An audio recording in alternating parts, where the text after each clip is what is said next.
Well, it looks like Ford is shifting gears from the electric dream to gasoline glory. Ford is stepping back from the all-electric future and leaning hard into gasoline and diesel vehicles. And this is a huge pivot, setting the stage for a potential profit surge starting in 2026. And this just isn't about corporate maneuver. It's a move that could redefine the American automotive landscape. It's the end of the electric vehicle mandate and a financial lifeline for all car brands. And for years, Ford's profits took a hit from the federal regulations pushing electric vehicles and the U.S. government's corporate average fuel economy, known as CAFE standards, and the greenhouse gas emissions.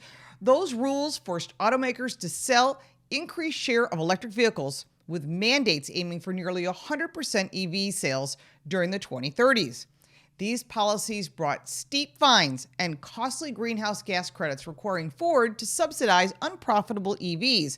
And we've heard electric vehicles, such as their Lightning truck, take a $40,000 loss with each vehicle. You can't make that up even if you increase the price of your vehicles. So in order to increase their revenues, they're going back to gasoline-powered vehicles. Before we get into it, I want to remind you to like this video and to subscribe to this channel to keep up with what's going on in the automotive world. And here's a quick word from our video sponsor. It turns out that the key to losing weight and keeping it off is not carbs or fat or even probiotic-rich foods. The end game is having a healthy weight, more energy, and long, healthy life. And it comes down to a specific switch you can flip in your body to flush out unnecessary calories. Dr. Gundry calls this caloric bypass. He's seen thousands of people with dramatically improved health, even at the age of 50 or beyond. And this includes losing weight, getting tons more energy, and returning to the good health they had in their youth, once they simply addressed this one key to better health. Not only that, this is actually associated with improving digestion, stronger joints and muscles, smoother skin, and healthier lives, meaning it could be the key to a happy life. Dr. Stephen Gundry has lost 70 pounds himself using his research and has kept the weight off for over 20 years and counting. His digestive issues are gone, his health is fantastic, and he feels younger and healthier today than he did in his 40s. His video has been watched by over 20 million people, and you can watch and learn more about it at thehealthyfat.com/car. It's linked at the bottom of this video. He'll teach you exactly how he has kept off his weight for free at thehealthyfat.com. Ford was forced to sell these electric vehicles at a huge loss. And the result? It was higher prices for consumers and fewer of these vehicles that Americans actually wanted. Ford's number one selling vehicle is the F-Series truck, and they can't sell them if they have to make them electric. They want to sell them gasoline-powered and diesel because that's what consumers are asking for. That's all changing. In July of 2025, a budget reconciliation bill became law, easing these regulatory pressures, and the EPA is also moving to rescind the greenhouse gas endangerment finding. This is a step that's expected to eliminate greenhouse gas fines and the credits by late 2025. And during a recent earnings call, Ford CEO Jim Farley highlighted the financial windfall, projecting a $1.5 billion in savings in 2025 alone, with billions more to follow in 2026 if these credits disappear. And this is good for the brand. It's good for the economy. It's good for you when it comes to picking your vehicle. And if you wish to purchase a Ford vehicle or other brands, they should become more reasonably priced. Now, these savings far outweigh the potential tariff-related costs, positioning Ford for a profitability boom. Here's why EVs have not won over America. EVs aren't vanishing entirely, but their role in Ford's U.S. lineup is shrinking. And the reason is straightforward. Most Americans aren't interested, despite heavy subsidies. EVs remain unprofitable for automakers. Consumers face high upfront costs, rapid depreciation, high insurance rates, and low residual values, making gasoline vehicles a more practical choice. Ford's sales data confirms this, showing EVs as a small fraction of demand, while gasoline engines remain popular. To comply with EV mandates, Ford has to inflate gasoline vehicle prices to offset the losses, which is why all the vehicles have gotten more expensive. And technologies that we all hate, like start-stop technology, turbochargers, and electrification, added thousands to production costs, which were passed on to buyers. Production quotas also limited how many profitable gasoline vehicles Ford could build. The outcome was a market where consumers paid more for vehicles they didn't fully want, and Ford's bottom line suffered, and so did their stock. Ford's new playbook is back to what works: Great idea. With regulatory constraints fading, Ford is realigning production to match consumer demand. The company is phasing out costly technologies like start-stop systems and turbochargers, which were required to meet fuel economy standards. Without CAFE fines, these features are no longer necessary, paving the way for lower-priced vehicles. Ford is also bringing back naturally aspirated engines. Yay!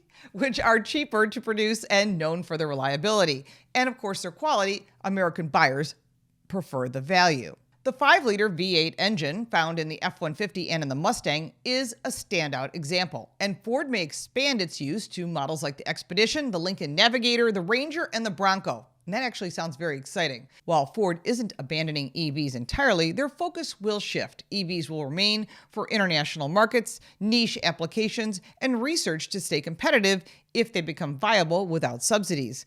An August 11th showcase will highlight a new EV product, but these are expected to account for just 1% of U.S. sales. We're hearing it's going to be a small truck, maybe to go against Slate. That could be interesting because the Maverick is already a direct competitor and it's a personal choice of mine, but having it available as an EV might be a smart choice to bury Slate against the competition.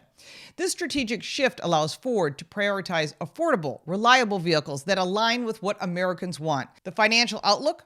Profits are in Ford's future. Ford's second quarter 2025 financials offer a glimpse to the road ahead. The company reported a record $50.2 billion in revenue, but a $36 million net loss to special items. Ford's EV division recorded a $1.3 billion loss. That's up from $179 million from last year. You can't keep taking losses and make it up in volume. It means you have to shift. So Ford is being optimistic by redirecting sources from EVs to commercial trucks and full-size SUVs. The company sees a multi-billion-dollar opportunity. And over-the-air updates are cutting repair costs by 95%. They just need to do an over-the-air update to remove start-stop technology for the rest of us who own Ford vehicles. And I do own a Ford truck. Though this software issues still account for a third of their warranty expenses, this could be a way for them to be back in the money. Ford is still bracing for potential challenges, and they've secured a $3 billion line of credit from JP Morgan Chase, despite holding $20 billion in cash and $14 billion in liquid securities. This cautious move signals confidence in its long-term strategy. If Ford's focus on gasoline vehicles delivers, its stock price could climb as profits grow. And it's good for consumers because the bottom line is, I want a reasonably priced vehicle. Now, the end of the EV mandate is a win for affordability. New vehicle prices have soared in recent years, with basic models jumping from $16,000 6 years ago to a much higher average price of $46,000 for vehicles that are new across every vehicle. That's ridiculous. Add in those EV-related costs, and cars just get more expensive. As Ford shifts to naturally aspirated engines, gasoline vehicle prices could drop by thousands, meaning EVs will reflect their true costs, likely making them less competitive without any subsidies. This shift restores consumer choice. Whether you prefer a reliability of a gasoline-powered truck, the power of a Mustang, or the utility of an SUV, you'll find more options at better prices. And my guess is Ford's going to bring cars back because they got rid of them because they thought consumers didn't want them. Although Honda and Toyota continue to sell them as well as a few other brands, it's probably a smart idea to offer more options to consumers. Ford's emphasis on commercial trucks and SUVs also caters to businesses and families and key drivers of their demand. Now, this is a market-driven decision by Ford to pivot, and it underscores the fundamental truth. Markets thrive when they reflect consumer preferences, your preferences, not government mandates. The EV push forced automakers to prioritize unprofitable products, raise prices, and limit your choice. I'm constantly repeating this, but it's time to let you decide what you want to buy. Its rollback lets Ford invest in what Americans want: affordable, dependable vehicles that are built here in North America. Now, this could spark a revival of the U.S. auto industry, with Ford at the forefront, which would be smart that they were first to make this shift.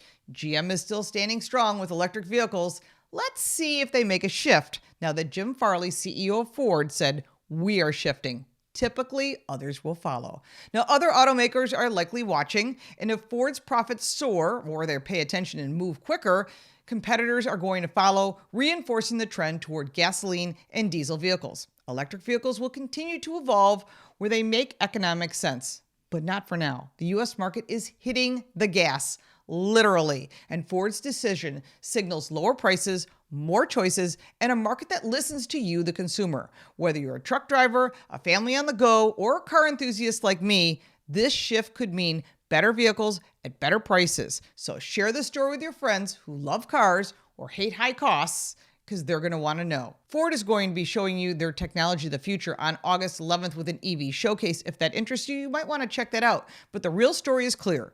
Gasoline engines are back, and Ford is ready to lead the charge. So stay tuned as we'll cover more insights as it becomes available in the automotive world. If you like this video, give it a like and subscribe for more videos like this, and check out our car review channel, Car Smarts. You can support me by buying me a cup of coffee, and if you want even more content, check out the links in the description. I'm Lauren Fix. Thank you so much for watching.